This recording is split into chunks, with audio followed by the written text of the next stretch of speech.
Thank you, Urs. Half my job done, introducing the panelists, so you know who everyone is. I'm quickly going to run through, I think, a few slides. Just 2 minutes scene setting for what we're going to talk about, which of course is inflation and how that has impacted production and everything, the spider's web that affects around the business.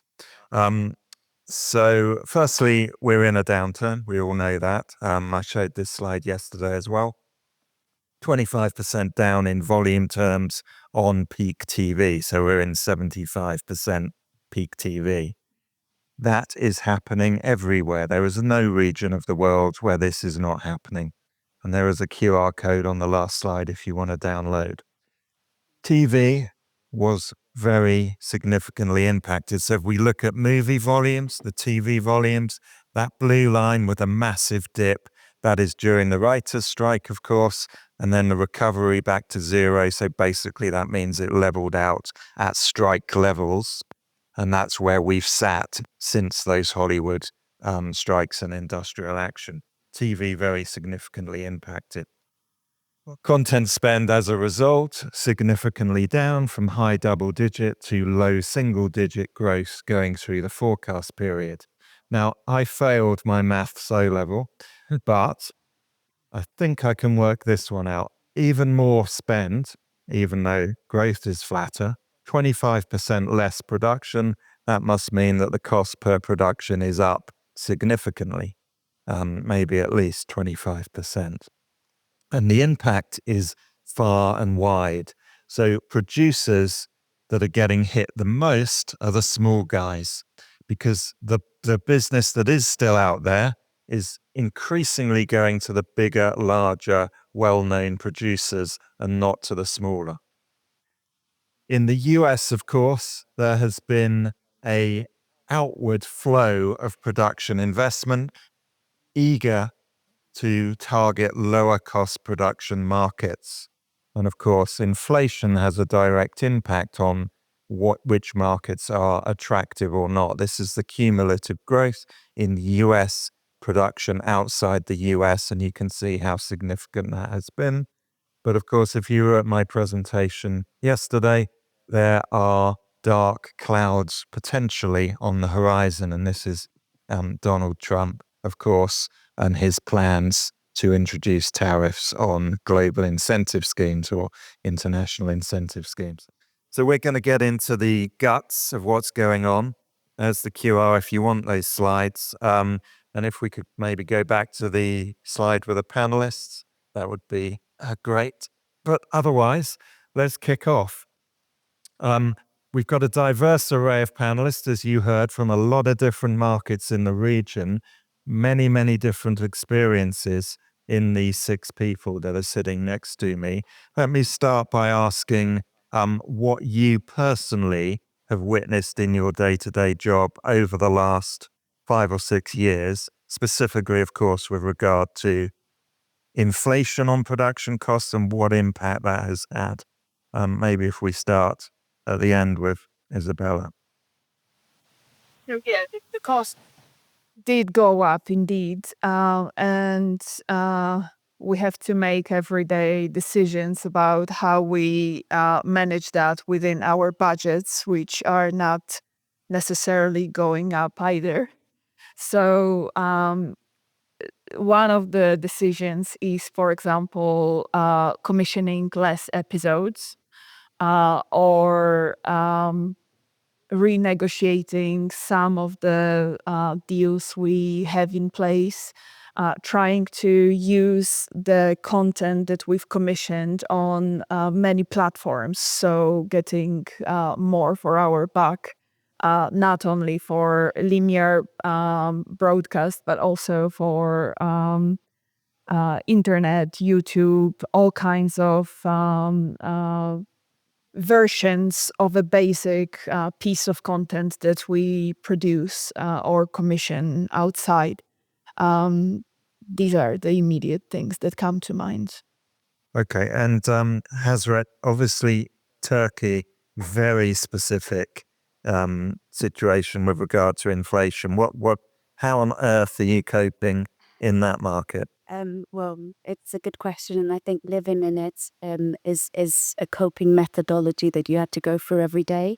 Entire Medya has been a distribution company of over 33 years, so which then obviously means that we've experienced the pressure that's been held on distributors in regards to Turkish content. When I first joined 10 years ago, it was pretty much distribution was a profit of the business. Now it pretty much relies on the business and for the content to continue. So we feel it on our everyday lives when it comes to selling, because we always have the producers on our back saying not just how much you're selling, but how quick are you getting the money in the accounts in order for them to continue the production. Because today, what used to be per original Turkish length episode used to cost $140,000, $190,000 to between $190,000. This time 6-7 years ago. Today it's costing $500,000 to $600,000. And the biggest impact is the dollar inflation rate compared to the Turkey inflation rate is not going parallel. That's the biggest concern we're having with Turkish content. The only advantage we have, obviously, is Turkish content does travel, and it is doing very well in the markets that are currently airing Turkish content. Okay. And any other experiences, Katarina? Well, we are primarily still free-to-air linear TV. We are broadcaster and producers of content. The first thing that comes to my mind is that we create more studio-based talk shows type of thing to reduce the cost of part of the program in order to still be able to invest in scripted or big shows. And in scripted, we, for the last 3 years, we went into developing original content in order to be able to get the revenue back in years to come on different platforms to own the IP. That's kind of the things that... So you're saying it's as a result of cost inflation, you found it more cost effective to make original content? How does that... We are trying, yes, because if we decide to invest into something and we only have LP for 3 years, then we won't be able to get the revenue back. This is why we're thinking it's not a lot, but we have developed some original content in order to try to get the revenue in a longer period of time. I see. Okay. We're looking at co-productions as well and all. That makes sense. Yeah. Okay. And Frank, from your perspective, you're UK based, right? Smaller production company. I've just said it's the small guys who are suffering. What are you seeing? What are you finding? Yeah, I mean, the pressure to do more for less has never been greater. And we just did a show, even though I'm UK based, most of the shows we do are kind of European co-productions or shows still in the US. You can hear my accent. I'm an American based in London. So we just did a show, a Swedish science fiction series called We Come in Peace, a co-production with ZDF for New and Connect. And we actually shot it, even though it takes place in Stockholm, we shot it in Lithuania. So I think things like tax credits and just lower cost of production in different territories, which have always been important, but are now especially important. And I also think the reliability of a tax credit or tax scheme is especially important. In Sweden, there is, in fact, a incentive program, but it's sort of a race to see who can get to the website in the first few seconds to get it. And if you're not there in the first 2-3 seconds, you're not going to get it. We weren't. If we had been, we would have been filming the whole thing in Sweden. But because we weren't among those lucky few, we went to Lithuania. But having said that, we had a fantastic experience in Lithuania. I think the show looks great. You would never know. So, but I know for all of our productions, it's about tax incentives and the low cost of production in different territories. But it sounds like the Swedish scheme is run by Ticketmaster because if you've ever tried to buy concert tickets. Yeah, and that's, you know, to get to the Trump thing about tariffs, it's really, to me, it's more about the state of California versus foreign production. And the state of California is the same thing. They have this lottery that has just been a disaster.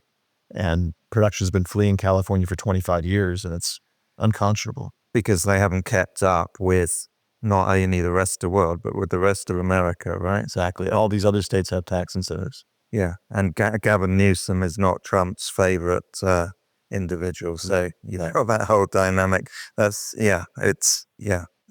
a funny world we live in. Igor, tell me about CME and what's happened across your regions. Yeah, so for us, it's been a decision we made 5 years ago when we decided to basically change our business model and switch from being a linear broadcaster, a successful one, but only operating in that space, and to basically change the business strategy into one of becoming a content powerhouse, meaning that we decided that we will create, own, and monetize our own content by moving it through different platforms, different windows, to try and exploit the content to the maximum of our abilities, and that's been paying off for us, right? So we have not seen, let's say, yes, there's been inflationary pressure, but we have not seen a decrease in volumes of our commissions, right? So we've been actually growing our volumes. We've been quite successful in creating and, doing our bit to maintain a healthy ecosystem in the territories we operate in by supporting also independent producers, also small producers. So it sounds like you and Katarina have the same strategy, right? Make your own stuff, monetize it over a long period. Where we are a little bit behind with moving on to different platforms, digital and everything, we should look at that. We should look at business to consumer revenue, probably not relying on advertisers and distribution anymore solely.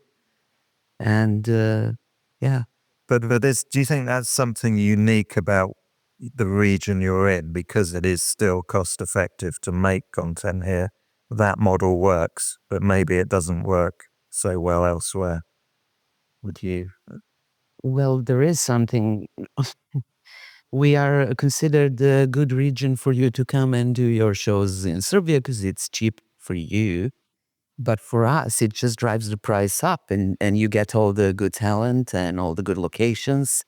And then we have even more expensive productions done locally, which is, we find solutions for that as well. I mean, we use smaller companies, we do part of the production ourselves. It's forced creativity, but I mean, we have to manage somehow. But maybe there is a way to kind of meet in the middle, because it is driving the price even more up. There's inflation, and then there's this as well. There's always a part of the industry that is, very happy with providing production services, but there's also a part of the industry who want to create something of their own, right? So, and we are able to work with that part of the industry. Okay. May I add something? Yeah. I believe that production in our region is mostly done by the Western markets, Western companies, broadcasters. When we come from this region, we usually produce in our own countries. That's my experience. And for example, my colleagues in the UK for Sky History, they've produced the Royal Mob, the Royal Kill List, all of that in Lithuania and in Romania. But when we produce for our history channel in Romania or Poland, we do that locally, and that is the right cost for us. We don't go somewhere else to look for cost efficiency and incentives, because that's the level we can actually afford. But I do believe it's an advantage to film in this region in a much higher cost market. Okay. And Saar, tell us about Israel and what your experience is. Yeah, so in Israel, inflation didn't go up like in other territories, but there are other reasons that the cost went up. and but the budget from the channels stay the same. So we have the cost went up, the budget are the same. So us as a Keshet International, as the distributor, the deficit that we need to put is much higher. So we need to rely much more on the international side to see that the content that we produce is going to be international. We have an example for a show that is going to launch. That budget is the production budget is like double than the budget that used to be. So we need to be creative. And as Katarina said, we had to find like another region to shoot and to get tax incentive, because the tax incentive is not exist in Israel for television. So we produced in 3 countries, in India, in Georgia, and in Israel. And the deficit finance was very high, so we are relying on a very we need to have success in the international distribution, and we hope we will. India's interesting. I mean, so you're going really far afield to find lower cost, but obviously has a very long heritage of production and film production. Yeah. And you're finding that a great market for international? Yeah, I do find Israel is still everyone still want shows that come from Israel. So yeah, I do think we need to be creative and find ways to finance shows. As I said, like do co-production, do partnership with other channels, do get incentives in other regions, or there are also people that want to be involved in something meaningful and want to invest in our industry, which is still something that interesting, and we also do stuff like that. Yeah. Okay. So I said at the beginning, my maths isn't up to much.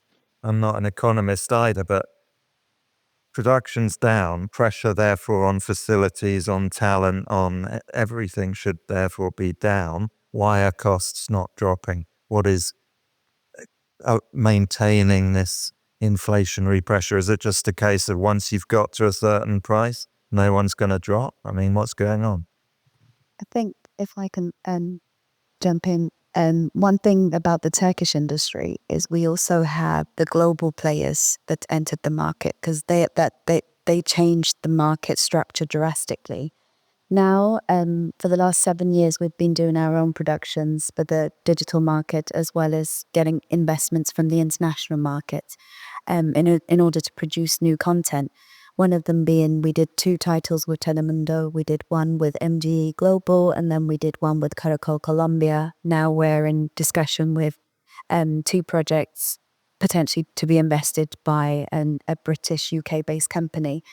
The global players, when they first entered the market, they went haywire with the figures. And the first question now that you get asked from crew or companies that are renting out their cameras, etc., the first thing it's asked is, who are you producing for?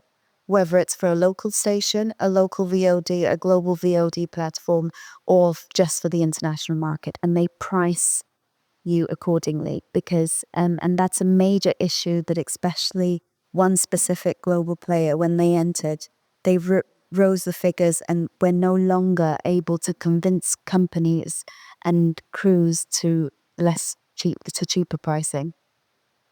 Interesting. Is that everyone else's experience? I think also this region is still in relatively early stages of digital transformation, which means we're still somehow in the sugar rush of commissioning content, building libraries. So there is a number of players that are trying to change their business model, right? So, and focus more on digital. So there is a lot more commissioning that is done than would necessarily be the case just by looking at the financials, right? So there's still more commissioning being done than is economically justifiable. I found for the actors, writers, and directors, if you're at the top level, the A+ level, your fees are staying because they're still really important to getting shows greenlit. But everybody below that level, I think the fees are in decline because there's less content, because people they want to work and there's less opportunity to work. So I do think there's been a drop in what it costs to get above the line talent, except for that small group at the top. There are still guild associations that don't allow it in some region. So it affects the production cost, although you really want to reduce the cost. So you don't have the ability to do it because of some of the guilds that can't allow it. So it's a struggle. Okay. So Saar, you mentioned co-production, I think 5 minutes ago or so. Data shows that it's kind of gone in and out of fashion a bit over the last decade as the market has changed and the players have changed and the rights they want have changed. You'd think that it should be coming back hell for leather because of inflationary pressures. Is that what you're saying? Yeah, from many reasons, the co-production, this is kind of the future. You need to be in a partnership with, there are some companies that can bring you something that you can't. They bring you, some of them bring you the relationship, some of them bring you the knowledge, some of them bring you the money. So there are a lot of co-production that could be made with a Netflix show that's going to air in 1 month that we co-produced with another production company. As Frank said, it's generated by a very successful actor that his fees are staying, right? So, but in order to produce, he had to bring us as a co-producer. So you need to be very creative in order to produce something if you want to have business in I believe, next few years. Okay. We did co-productions with RTL Croatia years ago, a couple of them, which is reducing the cost for each of us. But I think the risk is higher because you never know. You have to kind of balance the audience in Croatia, what do they want, and the audience in Serbia, and which talent to put in the reality or drama. So usually it worked for us and it did not work for RTL and vice versa. So the cost goes down, but the risk goes up. That's exactly it. I hear lots of people, especially in the US, so we're desperate for co-productions. But I think in terms of the editorial approach, weirdly, culture like politics has become more nationalist. Well, it's like if it's French, it's got to be really French. If it's British, it's got to be really British. It's very hard to find something editorially that makes buyers from 2 different countries feel confident it's going to work for their audience. So there's huge economic incentive, but it's really hard to actually find that show that they're confident is going to work. Yeah, it's not easy. Yeah. And I think that in this region we need to kind of practice co-productions because it's not when we approach these co-production conversations, we have very kind of maximalist attitude. It needs to work for me, Right? without much of a regard for the fact that it needs to work for co-production partners. And there is a lot of time spent on discussing ideas and assuring each other about, a goodwill, and then usually just kind of evaporates and goes and nowhere. So I think it's possible. We had a very successful cooperation with, for example, Netflix on a show called I Am a Killer for our crime channel. We had a very successful cooperation with NTV, the German channel for dictators' hideouts, and aired for the whole region. But these are very kind of narrow thematical shows without this political, element. It worked, but it's taking a lot of effort and sometimes acting against your cultural grain, which is like, it needs to work for me.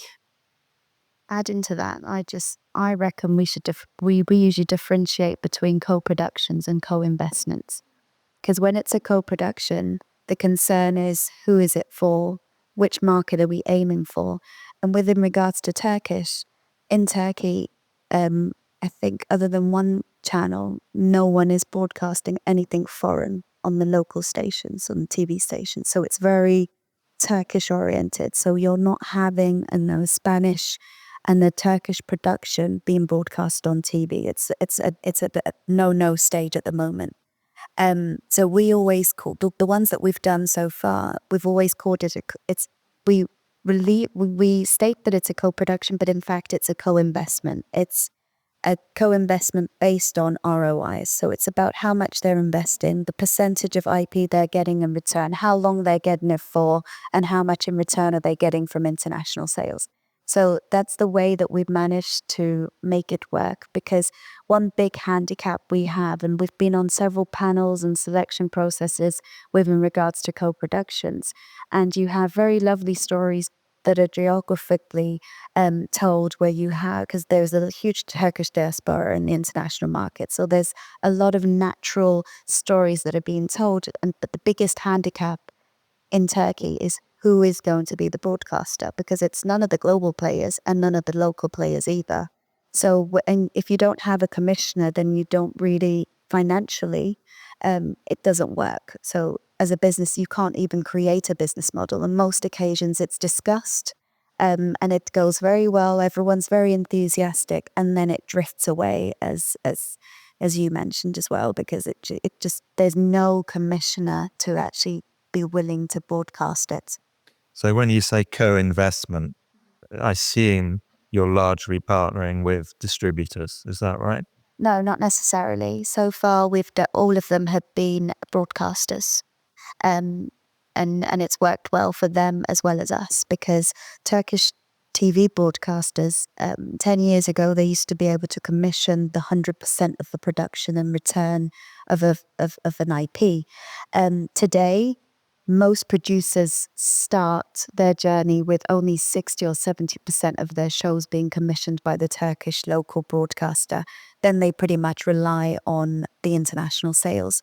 So with the co-investment model, it means less pressure for the broadcasters, because they don't necessarily have to invest 100% or a high percentage. They can just potentially license the content for a 3-4 year period, giving them the ability to generate advertising on their side. So it's worked out so far. We've done 4 projects. We're now working on the 5th and the 6th as well as a company, and it's worked out well so far. Yeah, about the co-investment, by the way, as you ask her, now when the debt finance is higher, mainly in the UK, so we do co-invest with the distributors, like as a co-distribution, call it co-production, but it is a co-investment as a distributor when 2 big distributors come together and invest together in a show, because the risk is so high. So you must take a risk together, and it's minimize the risk. So this is also a good solution for the increasing of the costs. Okay. Mm-hmm.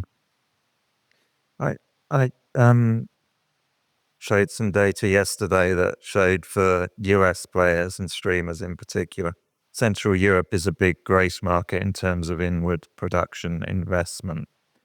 As costs increase, does the sort of rationale for making content here for international players start to erode? And when you layer in possible tariffs cancelling out incentive schemes, if those players pull back, even more. Good or bad? Presumably, Katarina, you think that would be good? Is the cost? Yeah. No, we have to meet in the middle of summer. Of course, all the foreign productions coming to Serbia, it's good for the economy, it's good for the industry. We learn a lot. I mean, but if we're joking about it, yes, a lot of people are gonna look for jobs, and then we can maybe produce in a way that is acceptable. The cost would be more acceptable to us. I think all of these companies are looking for growth. And I think in Western markets, the growth is pretty much maxed out. So by going local in the local market, there is where they are looking for growth, these international players. So I think it's unlikely they'll be cutting their investment in local stories by similar degree to what they do in the West. The costs are lower and the win is potentially bigger because there is still the headroom, a lot of headroom to grow. So I think that, we all declare we like competition, but competition demands it's a challenge. But I think this competition is in our markets to stay and grow. Okay.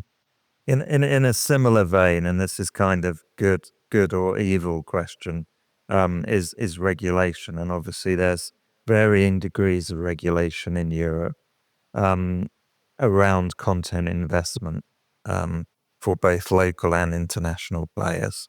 Is that a good thing, or should we just rely on market forces to drive investment where it's wanted, needed? Where's the balance between market and regulation from your perspectives? I think just like Katarina's example, it's just a perverse thing where you've got companies coming to Serbia to make shows there, driving up the cost of production. Then it penalizes the local productions. And that, to me, that's a natural place where government come in and kind of equalize that, so that, because it's good for the Serbian economy, obviously, if there's more investment coming in, but it shouldn't be penalizing the local productions. And I lived in France for a number of years, and one of the things I thought was brilliant about the French system was that this is the movie business, not TV, but every dollar spent on an American movie, a percentage of it went to support the French film industry. So I think there are creative ways, if the governments are so inclined, to benefit from foreign investment to help local production. Neither in our territory, there is no regulation about on the international festival. So and the government want to add something about it. For us as a channel, it could be something that could hurt the channel, of course, because there will be more production, and now the production cost a lot of money. So and the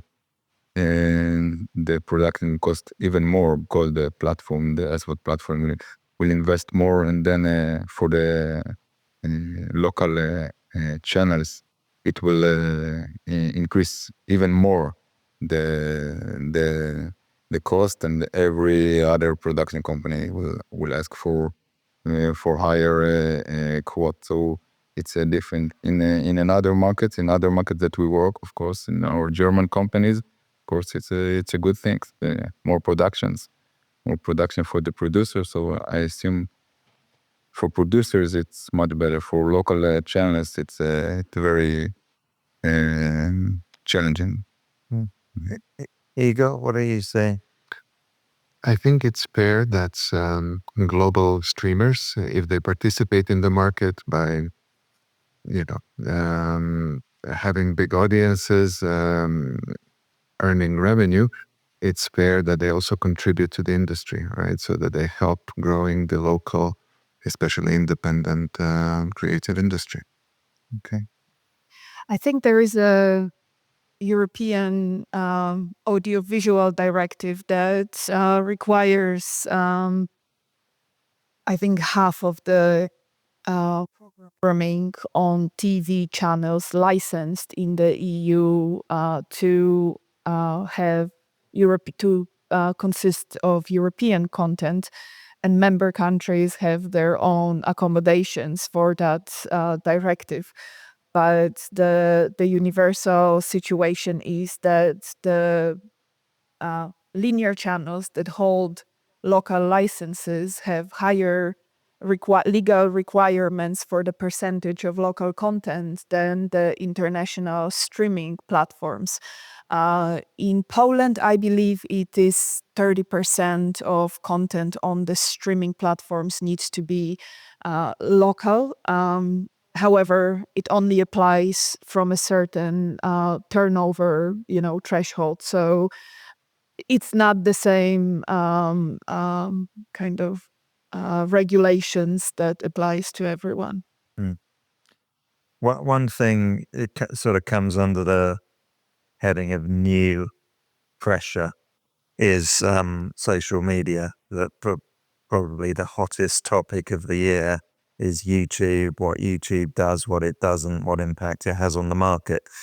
Obviously, when we're thinking about cost and inflationary pressure, the cost of production in the creator economy, there's no comparison to a professionally made piece of content. Yet, data out of the US this week or last week said for the third month running, YouTube is the most watched platform, not on PCs, but on the big screen on TV sets. How does the imbalance between low cost, heavily viewed content and very high cost, equally viewed, but that balance is changing. How does that change the whole economics, and how does it influence what's going on in regards to inflationary pressure? It's quite a big question, but it's an important one. In regards to Turkish content, YouTube is it's a big part of the investment. So it's a big part because obviously, as I said, we do have a lot of Turkish diaspora in the around the globe, and especially the CPMs being higher in those regions such as the UK, US, Germany, France. The Turkish producers do rely on income that's coming from YouTube.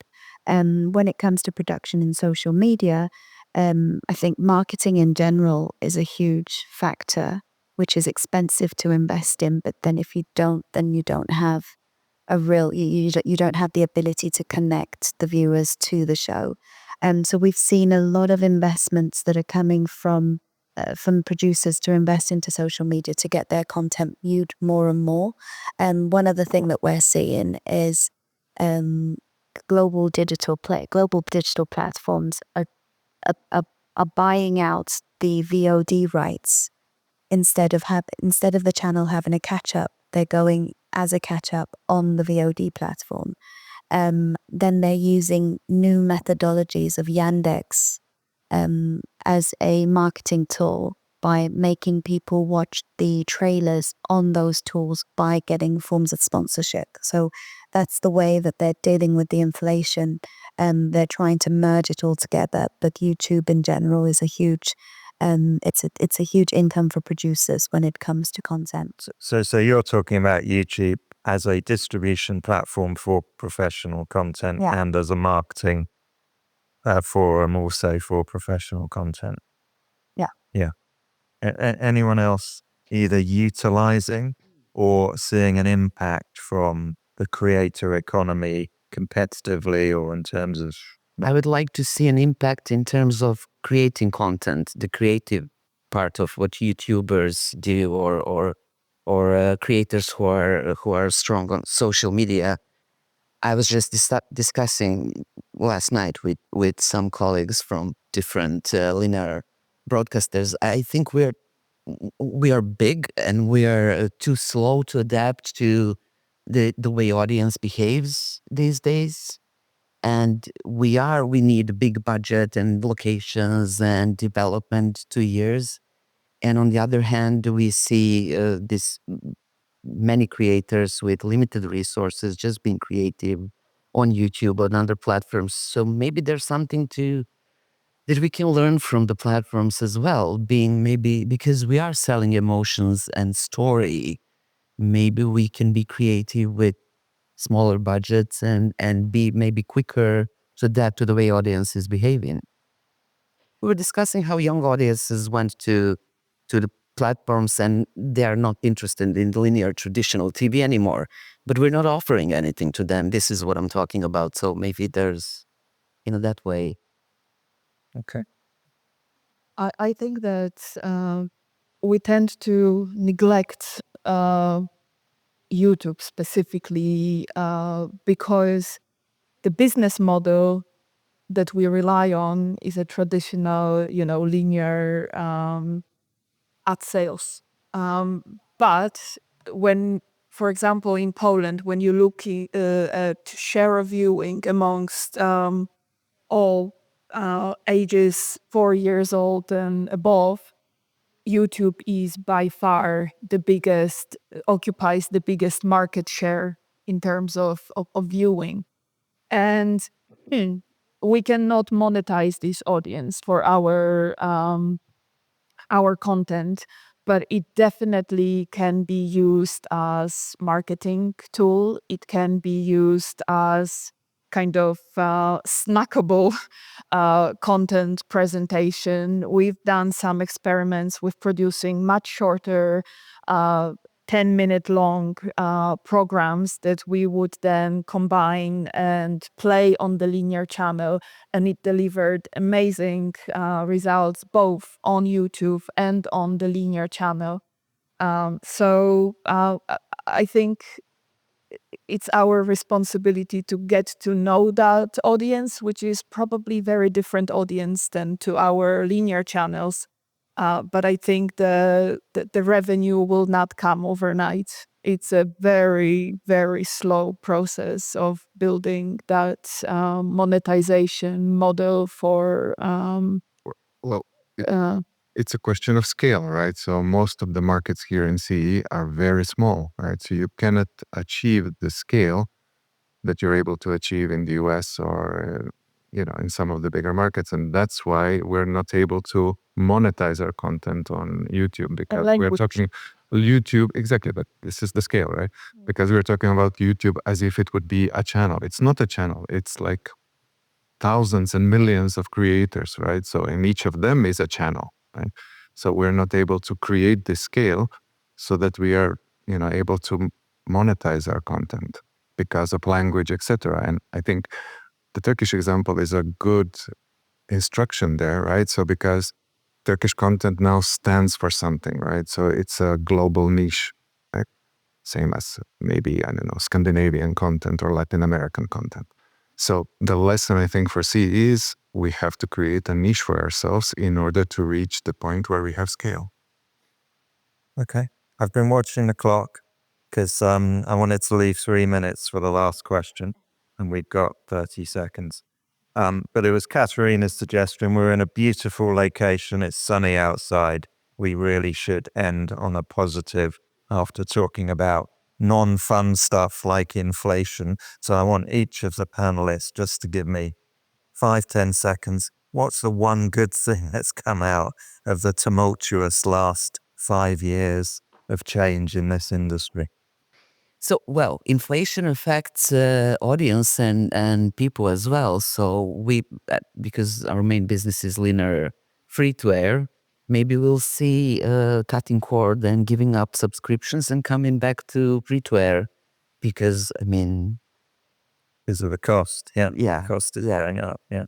And I don't know what else positive to say. Other than in the Eastern Europe, we're kind of used to historically working with no or limited resources. So this is what we've been preparing for.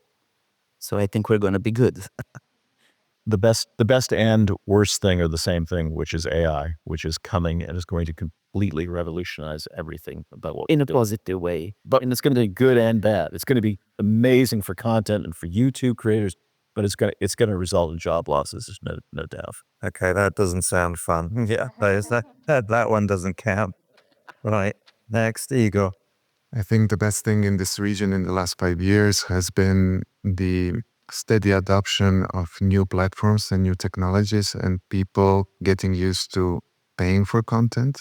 So we're actually seeing a growth in total video, so time spent over different platforms, different screens.